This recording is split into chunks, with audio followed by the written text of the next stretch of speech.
Good morning.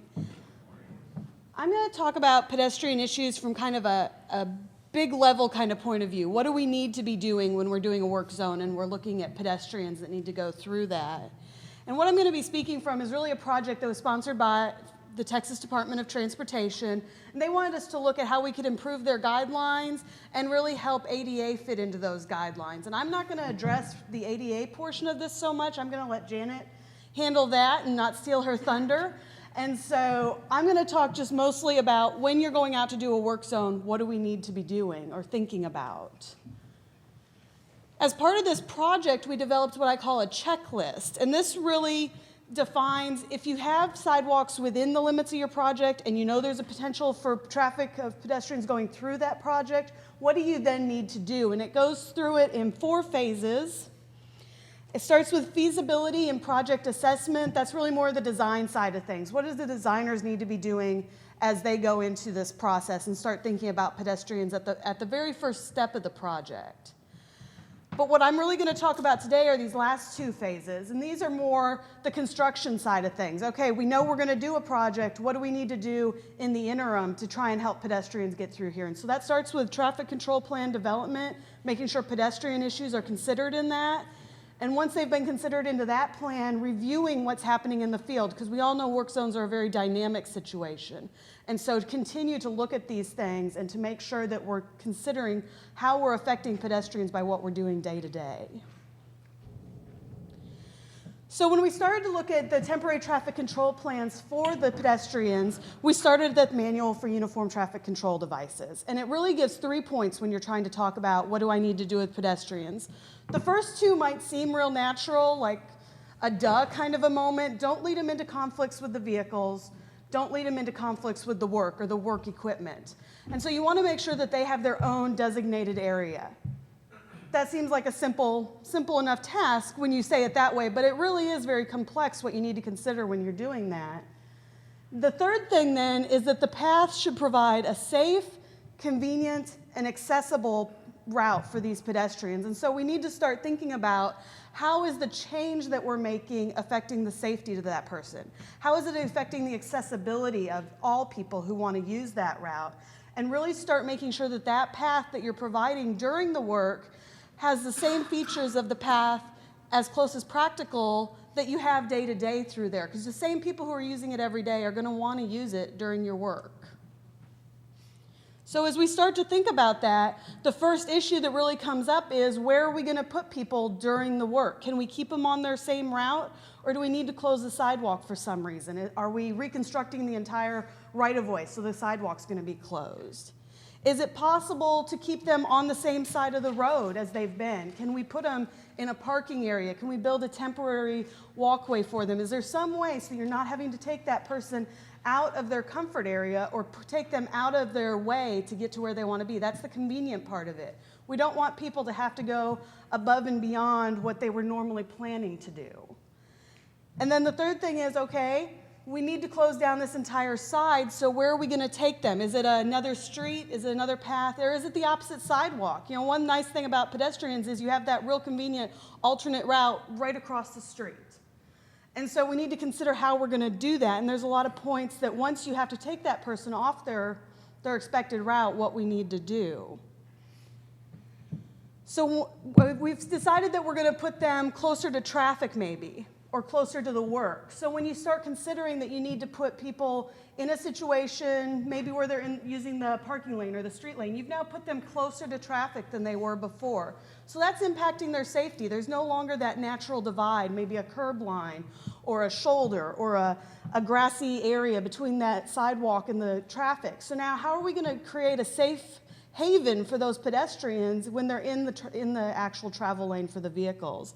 We need to start thinking about barrier separation between them and the vehicles. You can see our nice, cute little graphic here looks a little funny when you think about it, but you don't want that vehicle to be able to come through whatever your barrier separation is. We need to make sure that it's crash worthy, that it's going to allow people to feel comfortable walking in that area, and that you're going to be able to make this accessible for people and not just an afterthought.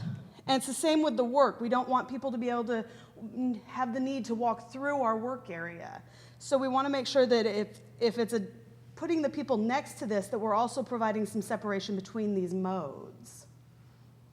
Brings us to the third thing that I might think about, access. So we've now closed something off, and we need to make sure that we've got access to for the people to the places that they need to go. In this case, it was a crosswalk that's being closed. This is a nice example because there was another immediate crosswalk right there that the person could use to get around where they needed to go. We don't want to have them dead end into this crosswalk closed and then where am I going? There's not another crosswalk here. I can't go across the street to that easy alternate route that we were talking about. So I'm going to have to back up and find something else, or I'm going to have to make an illegal move and I'm just going to jump across the street, which we don't want to lead. That's leading somebody into conflict with vehicles. We don't want to do that. We want to make sure that we've thought about how is that person going to react and change their route based on the information, and how can we create access. Transit is another access issue. When you start talking about changing a road, maybe there's a transit or a bus lane or a bus route along that road. This is a picture that we took in one place. The bus route is actually still in the middle of the work zone. There's active work going on right there next to the bus stop, and this person back near the curb is waiting for that bus, trying to stay out of the work area, but he's going to have to cross that work area to get to the bus. So we've led them intentionally into a direct conflict with the work area. So we need to think about access to all these places that people are going to go. The third one is businesses. Have you allowed, if you've had to take people off of their original route, have you allowed for how they're going to get back to the place where they need to be? I've wanted to go to the doctor's office that was right over here. It's a half a block into the work zone. Have you allowed for that person's ability to get there as a pedestrian? In another case, it might be that the work isn't right next to the person. Maybe the work's above a person. If you're redoing a bridge, have you thought about what it could impact the people below you? Are there people walking underneath that bridge area where we need to start thinking about a canopied walkway or something like this? What are the considerations all around your work, not just immediately left and right of you, but you have to think about all of the dimensions of your work and how it's impacting the people who need to go through this area. So once you've decided on a path, you've found a good path for these people, what do we need that path to look like? Well, there's a width consideration. This would go back, obviously to the ADA issue and wheelchair access, but it also goes to your everyday person. What if I'm a mother with a stroller? How am I going to get through this now? Well, you've been leading me down a path. It's a nice sidewalk width of a path, and all of a sudden it's halved. I can't go forward because I can't get past that, so I'm going to have to go backwards. You've led them into a situation where they can no longer progress along the path that you wanted them to. Surface is another thing. You saw surface change in that last one. It went from that nice concrete path to kind of a dirt drop-off where they were having to do some construction in that area. But anytime you're changing the surface area, you're creating a hazard for the walker who's going through this area. Maybe it's a person who's just not paying attention, maybe it's a tripping hazard to them, or maybe it's somebody who's elderly and can't navigate this type of a change in surface and a change in levels. And so we need to consider, is the path I've provided accessible to the people that need it? And temporary obstructions, it seems like we want to get these out of the road so that they're not obstructing our drivers, but we also want to get them far enough away that they're not going to be in the way of our pedestrians. You've got this nice sign mounted with our little stick figure man. In one way, it's right in the pedestrian's head. We don't want somebody who's maybe can't see it or maybe is listening to their iPod, they're not paying attention to where they're going, all of a sudden to get bonked in the forehead with the point of that sign. That's not a great day for you. The lower picture shows another one. This is the open path, if you can see it right here. They can walk straight across or they can walk and come across this crosswalk right here. So we've put some construction materials now in the way of that pedestrian being able to navigate our path. We want to make sure that where we've put these obstacles is not only not in the way of the traffic, but is not in the way of your pedestrian traffic. Sight lines, just like the cars, the person needs to be able to see to make their maneuvers. So if there's some sort of a barrier that's been put up that's going to obstruct not just the view of these PED signals, but maybe the view of being able to make a safe crossing maneuver. You don't want somebody to have to step out into the street to have to look around your parked, dump truck or the crane that's standing there to be able to see if there's a car coming. We don't want somebody to have to make that unsafe maneuver that they have to step into traffic before they can even see what's safe or not safe on their path. So sight lines at a pedestrian level become a real issue of safety. Information needs. So some of these things can maybe be avoided through information needs. This is what I would call maybe a standard expectation of a closed sidewalk. You get to that point, somebody tells you the sidewalk's closed, and then that pedestrian has to make a choice. Well, is that what we would do for the vehicles? Would we take them halfway down the block before they got to the first warning sign that their road was closed and expect them to turn around or make a choice at that point? Or would we think about giving them some advanced warning, where they could maybe know ahead of time at the last safe crossing that they needed to get across the street because coming up, the sidewalk's closed? You can see in the lower picture here, you can't see the work yet, but this is going to be the last safe crossing spot. So you want to tell people at this point, you need to do something here, and this is why you need to do it. In other cases, the sign might be right at the work. This upper right-hand picture, there was a crosswalk here where they could use this sidewalk and cross to the other side and use the opposite side. That's probably your better bet as far as your pedestrian compliance is concerned. They're going to look at that. They're going to say, yeah, I really need to do that. But we want to be sure that there's a way for them to do that. You don't want to lead them across the street where, again, there's no crosswalk or it's not accessible for people to cross.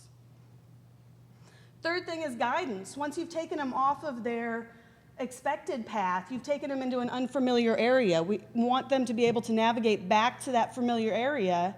And so we need to provide them detour or further guidance signs that they can find their way back to where they want to be. So that leads us then into a construction in-field review. The best of plans never go the way we hoped, do they? So once you get things out there, you need to keep looking at it and saying, are things happening the way that we expected them to happen? Construction changes every day. You know, you typically go through a field review of your signs and all the barriers that you've got out for vehicles. We need to take that same consideration over to pedestrians. Once things have changed, once things start getting going with the construction, is everything in place that needs to be in place?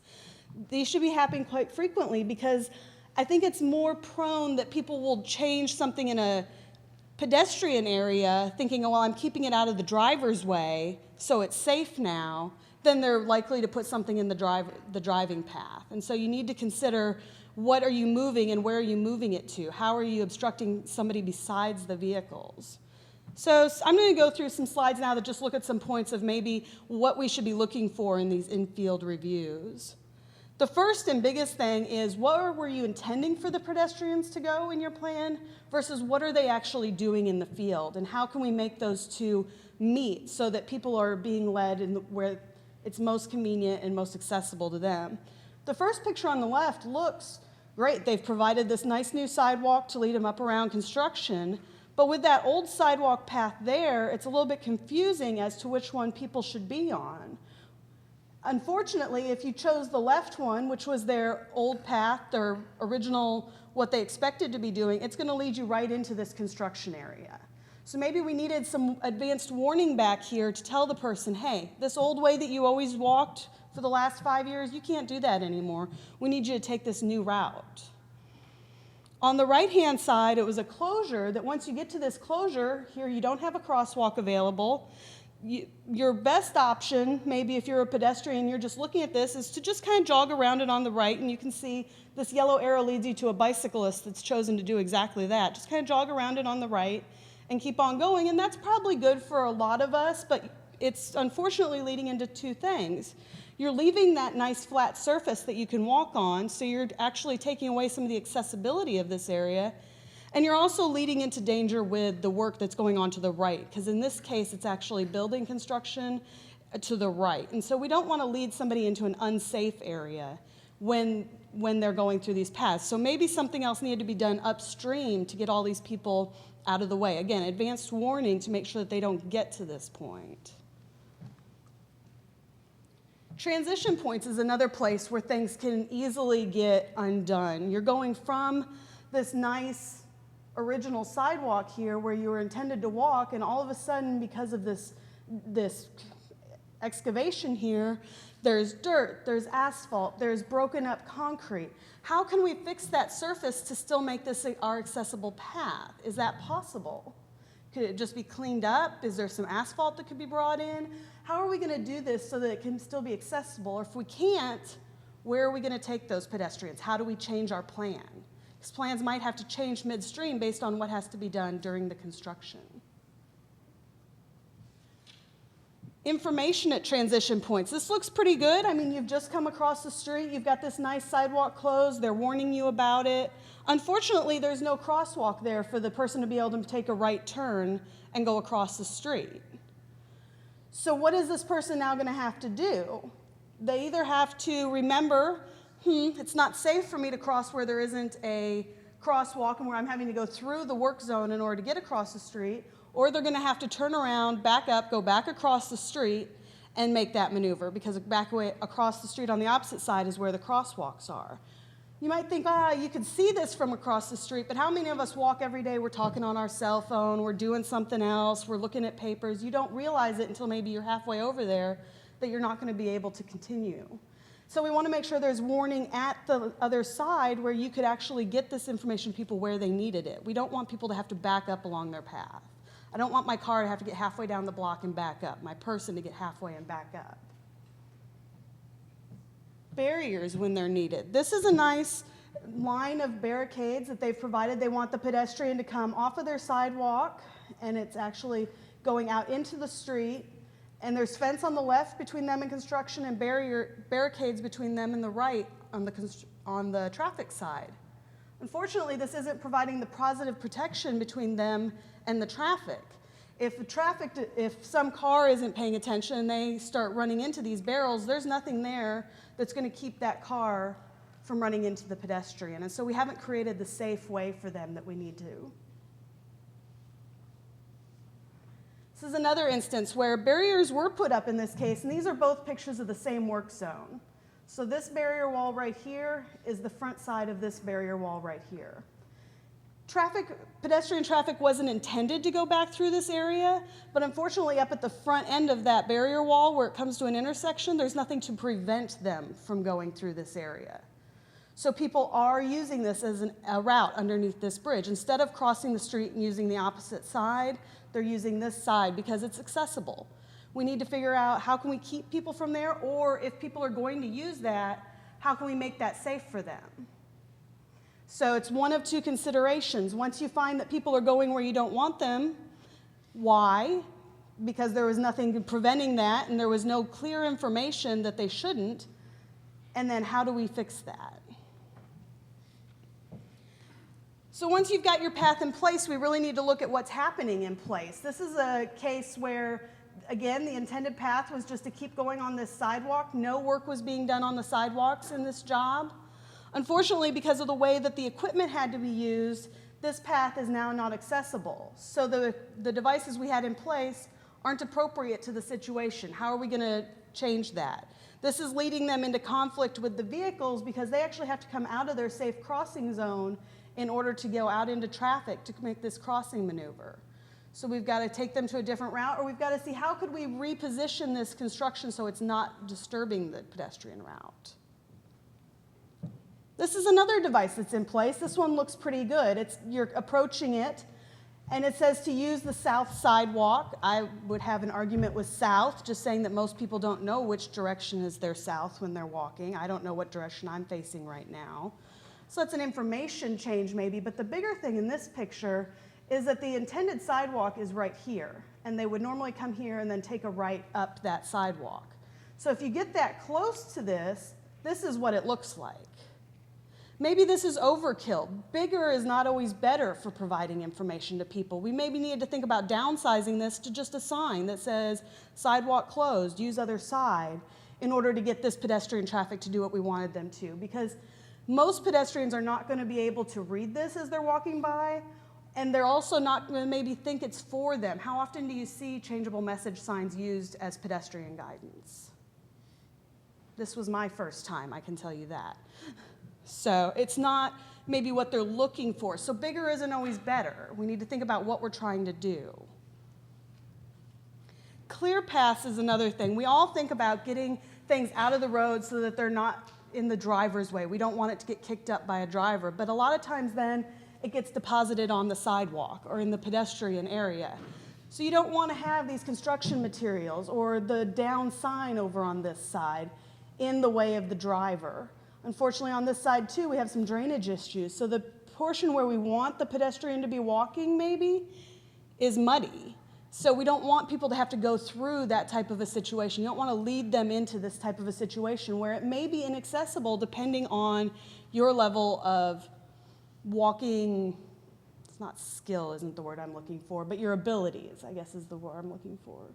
Again, the sign, it's perfect. It's out of the vehicle way, but it's right in the middle of the pedestrian way.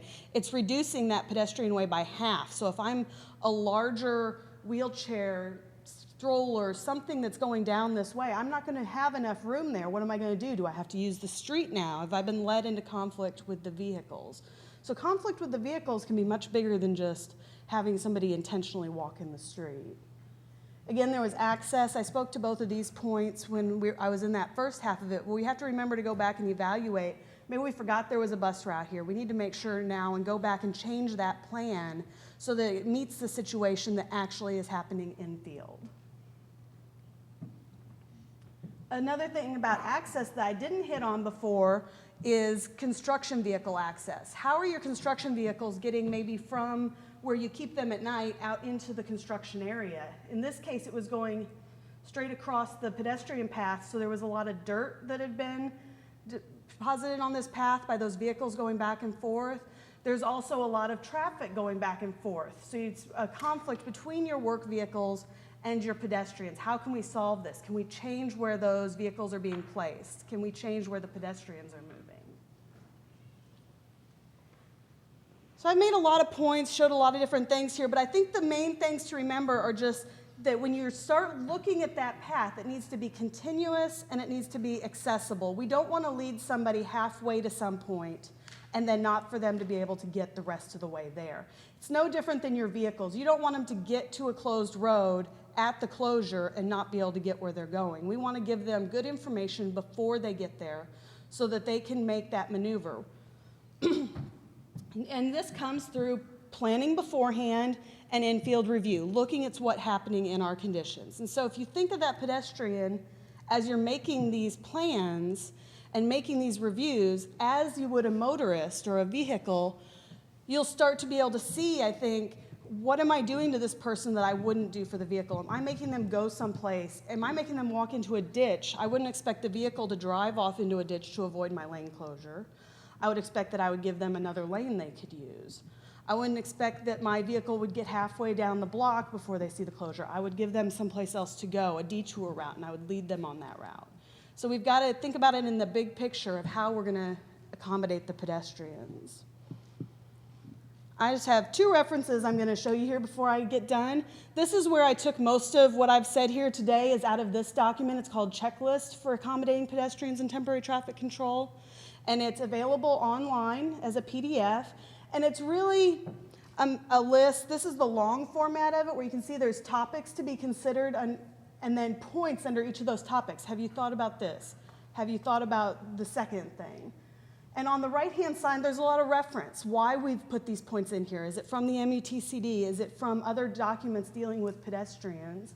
And so all of that is in there. There's also a short form of it that takes away all that reference and just gives you the topics, and maybe you can take those out with you. And the second document is a fuller version of the work we did in this project, which includes some more ADA issues, and it includes some pedestrian signing information that I think is very vital. So these are two different documents that if you want some more information, you could go to.